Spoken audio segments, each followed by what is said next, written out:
Miracle makers. ഞാൻ നിങ്ങളുടെ manifestation coach. ഒരുപാട് നാൾക്ക് ശേഷമാണ് നമ്മളൊരു വീഡിയോ ചെയ്യുന്നത്.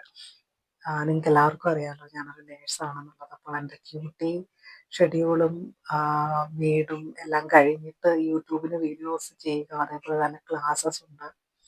അത് കുറച്ച് ബുദ്ധിമുട്ടായിരുന്നു. അതുകൊണ്ടാണ് ഇടയ്ക്കൊന്നും വീഡിയോസ് ഒന്നും വരാതിരുന്നത്. നമുക്ക് വീണ്ടും നല്ല രീതിയിൽ മുന്നോട്ട് പോകാമെന്ന് വിചാരിക്കുന്നു.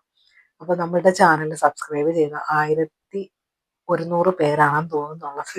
അത്രയും പേരെങ്കിൽ അത്രയും വീഡിയോസൊക്കെ കാണുക. പുതിയതായിട്ട് വരുന്ന ആളുകൾ ചാനൽ സബ്സ്ക്രൈബ് ചെയ്ത് കൂടെ കൂടിയോളൂ. നിങ്ങളുടെ ലൈഫിനെ നല്ല ഒരു ലെവലിലേക്ക് എത്തിക്കുന്ന ഒരു ചാനലായിരിക്കും ഇത്. അപ്പോൾ ഇന്ന് ഞാൻ പറയുന്നത് മാനിഫെസ്റ്റേഷനും നമ്മളുടെ ശ്വാസവും തമ്മിൽ, അല്ലെങ്കിൽ നമ്മുടെ ബ്രീത്തിങ്ങും മാനിഫെസ്റ്റേഷനും തമ്മിൽ എന്താണ് ഒരു ബന്ധമുള്ളതെന്നുള്ളതാണ്. റീസെൻ്റ്ലി എൻ്റെ ഒരു ക്ലാസ്സിന് ജോയിൻ ചെയ്ത ഒരു സ്റ്റുഡൻ്റ് ആണ് പറഞ്ഞത്, മാം ഇങ്ങനെ ഒരു ടോപ്പിക്കിനെ കുറിച്ച് കേട്ടിരുന്നു, അതെന്താണെന്നുള്ളത്. അപ്പോൾ ആ ഒരു കുട്ടിക്ക് മാത്രമല്ല, മറ്റുള്ളവർക്കും കൂടി ഹെൽപ്പ് ആകട്ടെ എന്ന് കരുതിയാണ് വീഡിയോ ആയിട്ട് ചെയ്യുന്നത്.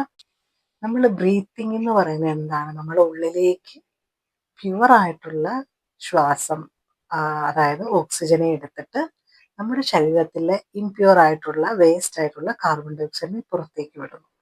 ആ ഒരു പ്രക്രിയയാണ് നമ്മൾ ശ്വസനം അല്ലെങ്കിൽ ബ്രീത്തിങ് എന്ന് പറയുന്നത്. അതുപോലെ തന്നെ നമുക്ക് ബ്രീത്തിങ് നമുക്ക് നിർത്താൻ കഴിയില്ല, അല്ലെ? നമ്മൾ മരിക്കണം, അതുവരെ നമ്മൾ കണ്ടിന്യൂസ് ആയിട്ട് നമ്മൾ കൺട്രോൾ ചെയ്യാണ്ട് തനിയെ നടക്കുന്ന കാര്യമാണ്. അപ്പോൾ ആ ഒരു പ്രക്രിയയും ഈ മാനിഫെസ്റ്റേഷനും കൂടെ മിക്സ് ചെയ്ത് കഴിഞ്ഞാൽ നിങ്ങളുടെ എനർജി ലെവൽ എപ്പോഴും ഒരു ഹയർ ലെവൽ അല്ലെങ്കിൽ ഒരു ഹയർ ഫ്രീക്വൻസിയിൽ തന്നെ നിൽക്കും. ഇത് ആക്ച്വലി ഒരു സീക്രട്ട് ആയിട്ടുള്ള ഒരു കാര്യമാണ്. ഇത് എല്ലാവരും ഒന്നും ഇങ്ങനെ യൂട്യൂബിലൂടെ പറഞ്ഞു തരില്ല. പലരുടെയും പെയ്ഡ് ക്ലാസ്സസിൽ ചിലപ്പോൾ അവർ പഠിപ്പിക്കുന്നുണ്ടായിരിക്കാം, പഠിപ്പിക്കുന്നില്ലായിരിക്കാം. പക്ഷെ ഇങ്ങനൊരു ടെക്നിക്കുണ്ട്. നമ്മളുടെ ശ്വാസം എടുക്കുന്ന രീതിയിൽ നമ്മൾ മാനിഫെസ്റ്റേഷനെയും കൂടെ ചേർത്ത് കഴിഞ്ഞാൽ നമ്മളുടെ ഓരോ നിമിഷം നമ്മൾ ശ്വാസം എടുക്കുമ്പോൾ നമ്മൾ തനിയെ, നമ്മൾ പോലും അറിയാതെ തന്നെ നമ്മൾ ഭയങ്കര ഗ്രേറ്റ്ഫുൾ ആയിരിക്കുകയും നമ്മളുടെ ആ ഒരു തോട്ട് വലിയ പോസിറ്റീവായിട്ട് പോവുകയും ചെയ്യും. നിങ്ങൾ എത്രത്തോളം പോസിറ്റീവായിട്ടിരിക്കുന്നോ, നല്ല രീതിയിൽ തോട്ട്സ് വരുന്നുണ്ടോ, ഗ്രേറ്റ്ഫുൾ ആയിരിക്കുന്നുണ്ടോ, അത്രയും തന്നെ നിങ്ങളുടെ ഫ്രീക്വൻസി ഹയർ ലെവലിലേക്ക് പോകും. നിങ്ങൾക്ക് എല്ലാവർക്കും അറിയാം, ലോവർ ലെവലിലെ ഫ്രീക്വൻസികൾ എന്ന് പറയുന്നത് ദേഷ്യം, അസൂയ, അങ്ങനെയുള്ള നെഗറ്റീവായിട്ടുള്ള വികാരങ്ങളാണ്. പക്ഷെ ഹയർ ലെവലിലേക്ക് പോകുമ്പോൾ ഗ്രേറ്റ്ഫുൾനെസ്, അതായത് നിങ്ങൾ വളരെ നന്ദിയുള്ളവര്, അങ്ങനെയൊക്കെ ഉള്ളൊരു ലെവലാണ് ഈ ഹയർ ഫ്രീക്വൻസി എന്ന് പറയുന്നത്. സ്നേഹം, അതായത് ഏറ്റവും മുകളിലുള്ള എനർജിയാണ് ഈ സമാധാനം, സന്തോഷം, സ്നേഹം, അങ്ങനെയുള്ളത്. ഏറ്റവും താഴെന്ന് പറയുമ്പം ഞാൻ ചാർട്ട് നോക്കിയിട്ട് കറക്റ്റായിട്ട് പറയുന്നതാണ്. ഏറ്റവും താഴെന്ന് പറയുന്നത് ഗിൽറ്റി എന്ന് പറഞ്ഞു കഴിഞ്ഞാൽ അപകർഷതാബോധമുള്ളവര്, പേടിയുള്ളവര്, എപ്പോഴും ഒരു സങ്കടത്തോടെ നെഗറ്റീവായിട്ട് അവനവനെ തന്നെ, സ്വന്തത്തിനെ തന്നെ ഒരു നെഗറ്റീവായിട്ട് ചിന്തിക്കുന്നവർ, അങ്ങനെയുള്ളതൊക്കെയാണ് താഴ്ന്ന ലെവലിലുള്ള ഫ്രീക്വൻസി എന്ന് പറയുന്നത്. ഈ ഹയർ ഫ്രീക്വൻസിയിലേക്ക് നമ്മൾ എത്തും തോറും നമ്മളുടെ മാനിഫെസ്റ്റേഷൻ ഭയങ്കര പെട്ടെന്നായിരിക്കും. നിങ്ങൾ ആദ്യമൊക്കെ ഈ 555 ടെക്നിക്ക്, 369 ടെക്നിക്കൊക്കെ ചെയ്യുന്നവരായിരിക്കാം. പക്ഷെ ഒരു പരിധി കഴിഞ്ഞ് ഇതൊക്കെ ചെയ്ത് നിങ്ങളുടെ ആ ഒരു വൈബ്രേഷൻ ലെവൽ ഉയർന്നു കഴിഞ്ഞാൽ പിന്നെ നിങ്ങൾക്ക് ഈ ടെക്നിക്കുകളുടെ ഒന്നും ആവശ്യമില്ലാണ്ട് തന്നെ നിങ്ങൾ ആഗ്രഹിക്കുന്ന കാര്യങ്ങൾ നടക്കും. ഞാൻ പണ്ടും ലോ ഓഫ് അട്രാക്ഷൻ ചെയ്യുന്നതിന് മുമ്പിട്ടും ശ്രദ്ധിച്ച കാര്യങ്ങളാണ്. ഞാൻ ആഗ്രഹിക്കുന്ന കാര്യങ്ങളൊക്കെ എനിക്ക് കിട്ടാറുണ്ട്.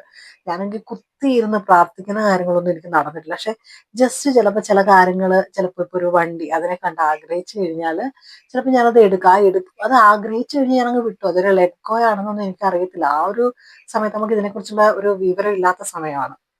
പണ്ട് ഞാൻ ഓർക്കുന്നുണ്ട്, ഞാൻ വിവോയുടെ ഒരു ഫോൺ ഇറങ്ങിയ സമയത്ത് 26,000 രൂപയുടെ ഫോണാണ്. എനിക്ക് അന്ന് സാലറി 10,000 രൂപയാണ്.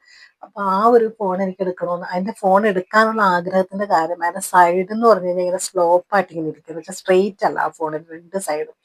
അങ്ങനത്തെ ഒരു ഫോൺ വേണമെന്ന് ആഗ്രഹമുണ്ട്. ഞാനിപ്പം ലാസ്റ്റ് OnePlusന്റെ ഫോൺ അപ്പോഴാണ് ഞാൻ ചിന്തിക്കുന്നത്, ഞാൻ എപ്പോഴോ ഇങ്ങനെ ഒരു കാര്യം ചിന്തിച്ചിട്ടുണ്ടല്ലോ എന്നുള്ള കാര്യം. കാരണം ഇങ്ങനൊരു ഫോൺ എനിക്ക് വേണമെന്ന് ഞാൻ ആഗ്രഹിച്ചിട്ടുണ്ട്. അത് എപ്പോഴോ കടയിൽ കണ്ടു, ആഗ്രഹിച്ചു, അത് വിട്ടു. അതിന്റെ പിറകെ ഒന്നും പിന്നെ ചിന്തിച്ചിട്ടേ ഇല്ല.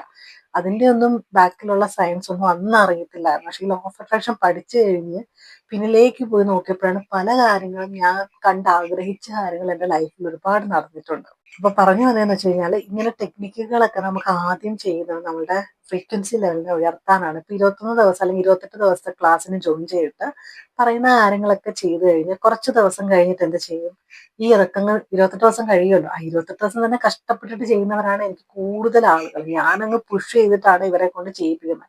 ചില സമയത്ത് അല്ലെങ്കിൽ എൻ്റെ ആവശ്യം പോലാണ് ഞാൻ നിർബന്ധിച്ച് ചെയ്യുന്നത്. ആർക്കും എഴുതാൻ വയ്യ, ഒന്നാമത്തെ കാര്യം. രാവിലെ എഴുന്നേക്കാൻ വയ്യ. രാവിലെ ഒരു കാര്യം ചെയ്യാൻ പറഞ്ഞാൽ ഉച്ചയ്ക്ക് ഞാൻ ഫ്രീ ടൈം ഉണ്ട് അപ്പൊ ചെയ്യട്ടെ എന്ന് ചോദിക്കും. അതെന്തോ നമ്മളുടെ ഒരു ആവശ്യം പോലാണ് പലപ്പോഴും എനിക്ക് തോന്നിയിട്ടുള്ളത്. അപ്പൊ ഈ 28 ദിവസം കഴിഞ്ഞു കഴിഞ്ഞാൽ പിന്നെ ഇതൊന്നും ആരും ചെയ്യാനും പോകുന്നില്ല. പിന്നെ കുറച്ചാൾ കഴിഞ്ഞിട്ട് എന്റെ ആഗ്രഹങ്ങളൊന്നും നടന്നില്ല. 28 ദിവസം കൊണ്ട് ഒന്നും മാറില്ലേ ഭൂമിയിൽ. നിങ്ങളുടെ ഒരു ഹാബിറ്റ് തന്നെ ഒരു ഹാബിറ്റ് തന്നെ നിങ്ങൾക്ക് ആയി വരണമെന്നുണ്ട് ഒരു 56 58 ദിവസം കഴിയണം എന്ന് വെച്ച് കഴിഞ്ഞാൽ ഒരു 2 മാസം പിടിച്ചോ. 2 മാസമെങ്കിലും കഴിഞ്ഞാൽ മാത്രമേ നിങ്ങൾക്കൊരു ഹാബിറ്റായിട്ട് വരത്തുള്ളൂ. ഇങ്ങനെ ഒരു ഹാബിറ്റ് ആയാൽ പോലും നിങ്ങളുടെ ഫ്രീക്വൻസി ഹയർ ആയി എന്നല്ല അതിനർത്ഥം. നിങ്ങളുടെ ചിന്തകളെ എല്ലാം കുറഞ്ഞു കുറഞ്ഞു കുറഞ്ഞ് നെഗറ്റീവ് ചിന്തകളൊക്കെ കുറഞ്ഞു കുറഞ്ഞ് ഇല്ലാണ്ടാവുന്ന ഒരു സമയം വരും. ഒരിക്കലും ഇല്ലാണ്ടാകുക എന്ന് പറഞ്ഞാൽ ഒരു നെഗറ്റീവ് പോലും വരില്ലെന്നല്ല. ഒരു നെഗറ്റീവ് തോട്ട് വന്നാൽ പെട്ടെന്ന് അതിനെ നിങ്ങൾ തന്നെ അറിയാണ്ട് അതിനെ കറക്റ്റ് ചെയ്ത് പോകും. മനുഷ്യരാണ്, നമുക്ക് പലതരത്തിലുള്ള പ്രശ്നങ്ങളും കാര്യങ്ങളും ഒക്കെ വരും. പക്ഷെ അതിനകത്ത് പെട്ടുപോകാണ്ട് നിങ്ങളുടെ മനസ്സൊന്ന് നെഗറ്റീവ് ആകുമ്പോൾ സ്വന്തമായിട്ട് തന്നെ ക്വിക്കായിട്ട് നിങ്ങൾ തന്നെ അതിനെ പോസിറ്റീവായിട്ട് നിങ്ങൾ അറിയാതെ നടക്കുന്ന ആ ഒരു പ്രക്രിയ, ആ ഒരു സിറ്റുവേഷനിലേക്ക് വരും. അപ്പോഴാണ് നമ്മളൊരു ഹയർ ലെവലിലാണ് മെയിൻറ്റെയിൻ ആയി പോയിരിക്കുന്നത് എന്ന് മനസ്സിലാവുന്നത്. ഇനി നമുക്ക് നമ്മളുടെ ശ്വാസവും മാനിഫെസ്റ്റേഷനും എങ്ങനെ ബന്ധപ്പെടുത്താൻ നോക്കാം. അപ്പൊ ഈ ചാനൽ ആദ്യമായിട്ട് കാണുന്നവരാണെങ്കിൽ നിങ്ങൾ സബ്സ്ക്രൈബ് ചെയ്തിട്ട് മുന്നോട്ട് കാണുക. കാരണം സബ്സ്ക്രൈബ് ചെയ്ത് കഴിഞ്ഞാൽ പുതിയ വീഡിയോസിന്റെ ഒക്കെ ലിങ്ക് നിങ്ങൾക്ക് വരുന്നതായിരിക്കും. ശ്വാസം എന്ന് പറയുന്നത് നമ്മളുടെ കൺട്രോൾ ഇല്ലാതെ ഓരോ സെക്കൻഡിലും നടന്നുകൊണ്ടിരിക്കുന്ന കാര്യമാണ്. അപ്പോൾ ഓരോ വട്ടവും നിങ്ങൾ ശ്വാസം അകത്തേക്ക് എടുക്കുമ്പോൾ എന്താണ് ചിന്തിക്കേണ്ടത്? പോസിറ്റീവായിട്ടുള്ള തോട്ട്സുകൾ, അതായത് സ്നേഹം, എനിക്ക് എല്ലാവരോടും സ്നേഹം, എല്ലാവരോടും എല്ലാത്തിനോടും എനിക്ക് നന്ദി, ഇങ്ങനെയുള്ള പോസിറ്റീവ് ആയിട്ടുള്ള എല്ലാ കാര്യങ്ങളും ഇതിലേക്ക് വന്നു ചേരുന്നു എന്ന് ചിന്തിച്ചുകൊണ്ട് ശ്വാസം എടുക്കാം. ശ്വാസം പുറത്തോട്ട് പോകുമ്പോൾ എൻ്റെ മനസ്സിലുള്ള എല്ലാ നെഗറ്റീവായിട്ടുള്ള ചിന്തകളെയും ഞാൻ പുറത്തേക്ക് വിടുന്നു എന്ന് ചിന്തിക്കാം. ഇത് നിങ്ങൾ ഒരിക്കലും നിങ്ങൾക്കിത് എല്ലാ ശ്വാസം എടുക്കുമ്പോഴും ചെയ്യാൻ കഴിയില്ല. അത് ഒരിക്കലും പറ്റുന്ന കാര്യമല്ല. അതിന് എന്ത് ചെയ്യണം? നിങ്ങൾ രാവിലെ മെഡിറ്റേഷൻ ചെയ്യുന്നവരാണെങ്കിൽ രാവിലെ മെഡിറ്റേഷൻ ചെയ്യാനിരിക്കുമ്പോൾ ഒരു 5 മിനിറ്റ് വളരെ നല്ല രീതിയിൽ ഡീപ്പ് ബ്രീത്ത് എടുക്കുക. ഡീപ്പ് ബ്രീത്ത് എടുക്കുമ്പം വളരെ ആഴത്തിൽ ശ്വാസം എടുക്കുമ്പോൾ നിങ്ങളിങ്ങനെ ചിന്തിക്കുക, എല്ലാ പോസിറ്റീവായിട്ടുള്ള കാര്യങ്ങളും എന്നിലേക്ക് വന്നിരിക്കുന്നു. പുറത്തേക്ക് പതിയെ വിടും. മനസ്സിൽ ചിന്തിക്കുക, എൻ്റെ കയ്യിലുള്ള എല്ലാ നെഗറ്റീവായിട്ടുള്ള ചിന്തകളും വികാരങ്ങളും ദേഷ്യം, കോപം, അസൂയ എല്ലാം തന്നെ ഞാൻ പുറത്തേക്ക് വിടുന്നു. ഇങ്ങനെ നിങ്ങൾ രാവിലെയും വൈകിട്ടും കുറച്ച് നേരം ഒരു 5 മിനിറ്റ് പ്രാക്ടീസ് ചെയ്താൽ മതി. ഇനി ഇതിനൊന്നും സമയമില്ലാത്തവരാണെങ്കിൽ ജോലി കഴിഞ്ഞ് വരുന്ന വഴിക്ക് ബസ്സിലിരുന്നാലും നിങ്ങൾക്ക് പ്രാക്ടീസ് ചെയ്യുക. കണ്ണടയ്ക്കണ്ട, കണ്ണ് തുറന്നിരുന്നുള്ളൂ. ഒരു ചെറിയ ഡീപ് ബ്രീത്ത് എടുത്തിട്ട് പുറത്തേക്ക് വിടുക. മനസ്സിലല്ലേ ചിന്തിക്കുന്നത്, ആരും കേൾക്കില്ലല്ലോ. അപ്പോൾ സമയമില്ല എന്നുള്ളതും എക്സ്ക്യൂസ് അല്ല ഇപ്പം. ഇങ്ങനെ നിങ്ങൾ സ്ഥിരം കുറേ നാൾ ചെയ്ത് വരുമ്പോൾ പിന്നെ നിങ്ങൾക്ക് തനിയാവും. നിങ്ങൾ പോലും അറിയാതെ തന്നെ ക്വിക്കായിട്ട് നിങ്ങൾ ശ്വാസം എടുക്കുമ്പോൾ നിങ്ങളുടെ മൈൻഡ് അത്ര സ്പീഡിൽ ചിന്തിക്കും.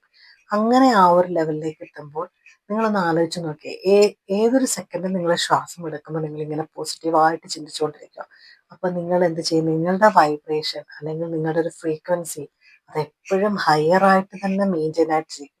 ഇപ്പൊ നിങ്ങൾ 369 ചെയ്തില്ലേലും 555 ചെയ്തില്ലേലും ഇതൊക്കെ ചെയ്താലും ചെയ്തില്ലേലും ഒക്കെ തന്നെ നിങ്ങൾ എപ്പോഴും ഒരു പോസിറ്റീവായിട്ട് തന്നെ മുന്നോട്ട് പോകും. മാനിഫെസ്റ്റേഷന്റെ ഒരു കീ പോയിന്റ് എന്ന് പറയുന്നതാണ് ഈ സ്ഥിരത. നിങ്ങളുടെ വൈബ്രേഷൻ സ്ഥിരമായിട്ട് ഹയർ ലെവലിൽ നിൽക്കുകയാണെങ്കിൽ നിങ്ങൾ ആഗ്രഹിച്ച കാര്യങ്ങൾ, നിങ്ങൾ വെറുതെ ആഗ്രഹിക്കുന്ന കാര്യങ്ങൾ കൂടി നിങ്ങളുടെ അടുത്തേക്ക് വന്നു ചേരും. അപ്പോൾ എന്ത് ചെയ്യണം? ആഗ്രഹിക്കുന്ന കാര്യങ്ങൾ ശ്രദ്ധിക്കുക. നെഗറ്റീവായിട്ടുള്ള കാര്യങ്ങൾ കാണുമ്പോൾ എൻ്റെ ലൈഫിൽ ഇങ്ങനെ സംഭവിച്ചാൽ എന്ത് ചെയ്യും എന്ന് ചിന്തിക്കാതിരിക്കുക. അതും ഒരു ലോ ഓഫ് അട്രാക്ഷൻ ആണ്. നിങ്ങൾ അതിനെ വരുത്തും. ഇപ്പം നിങ്ങളുടെ ഒരു ഫ്രണ്ടിന്റെ ഒരു കുടുംബത്തിൽ എന്തെങ്കിലും ഒരു മരണം, ആരെങ്കിലും മരിക്കുന്ന കാണുമ്പോൾ അയ്യോ എൻ്റെ കുടുംബത്തിൽ ഇങ്ങനെ വന്നാൽ ഞാൻ എന്ത് ചെയ്യും എന്ന് ചിന്തിക്കാതിരിക്കുക. അങ്ങനെ ചെയ്യുമ്പോൾ നിങ്ങൾ ആ ഒരു ലെവലിലേക്ക് പോവുകയും നിങ്ങളിലേക്ക് ആ ഒരു കാര്യത്തിനെ നിങ്ങൾ അട്രാക്ട് ചെയ്യുകയാണ് ചെയ്യുന്നത്. അപ്പോൾ ഞാൻ പറഞ്ഞ പ്രക്രിയ നിങ്ങൾക്ക് മനസ്സിലായെന്ന് കരുതുന്നു. നമുക്ക് 28 ഡേയ്സിന്റെ ക്ലാസ്സസ് ഉണ്ട്. അതിന് ഹീൽ ആൻഡ് റൈസ് എന്ന് പറയുന്ന പ്രോഗ്രാമാണ്. അതുപോലെ തന്നെ ഇന്നർ ചൈൽഡ് ഹീലിംഗിന്റെ ക്ലാസ്സസും നമ്മൾ എടുക്കുന്നുണ്ട്. അപ്പൊ ക്ലാസ്സിന്റെ ഡീറ്റെയിൽ അറിയാനാണെങ്കിലും ജോയിൻ ചെയ്യാനാണെങ്കിലും താഴെ കാണുന്ന നമ്പറിൽ നിങ്ങൾക്ക് മെസ്സേജ് അയച്ചാൽ മതി. പിന്നെ എൻ്റെ ക്ലാസ്സിൻ്റെ പബ്ലിസിറ്റിക്കായിട്ട് എൻ്റെ ക്ലയൻസിൻ്റെ ഡീറ്റെയിൽസോ അല്ലെങ്കിൽ അവരുടെ സക്സസ് സ്റ്റോറികളൊന്നും ഞാനിവിടെ ഷെയർ ചെയ്യാറില്ല. അതിനർത്ഥം എനിക്ക് ക്ലാസ്സിൽ സ്റ്റുഡൻസ് ഇല്ല എന്നല്ല. അത് അവരുടെ പ്രൈവറ്റ് ആയിട്ടുള്ള കാര്യങ്ങളായതുകൊണ്ടും അത് ഷെയർ ചെയ്ത് എനിക്കൊരു ബിസിനസ് ആക്കുന്നതിനോട് എനിക്ക് പേഴ്സണലി അതൊരു എന്താ പറയുക, അക്സെപ്റ്റ് ചെയ്യാൻ പറ്റാത്തതായതുകൊണ്ടാണ് ഞാൻ ചെയ്യാത്തത്. അപ്പോൾ ക്ലാസ്സിന് ചേരാൻ നിങ്ങൾക്ക് താല്പര്യമുണ്ടെങ്കിൽ താഴെ കാണുന്ന നമ്പറിൽ ബന്ധപ്പെട്ടാൽ മതി. അപ്പോൾ എല്ലാവരും പോസിറ്റീവായിട്ടിരിക്കാൻ ശ്രമിക്കുക, പോസിറ്റീവായിട്ട് ചിന്തിക്കാൻ ശ്രമിക്കുക. അടുത്ത വർഷം വളരെ പോസിറ്റീവായിട്ടുള്ള ഒരു വർഷമായിരിക്കട്ടെ എന്ന് ഞാൻ നിങ്ങൾക്ക് എല്ലാവർക്കും ആശംസിക്കുന്നു. Thank you.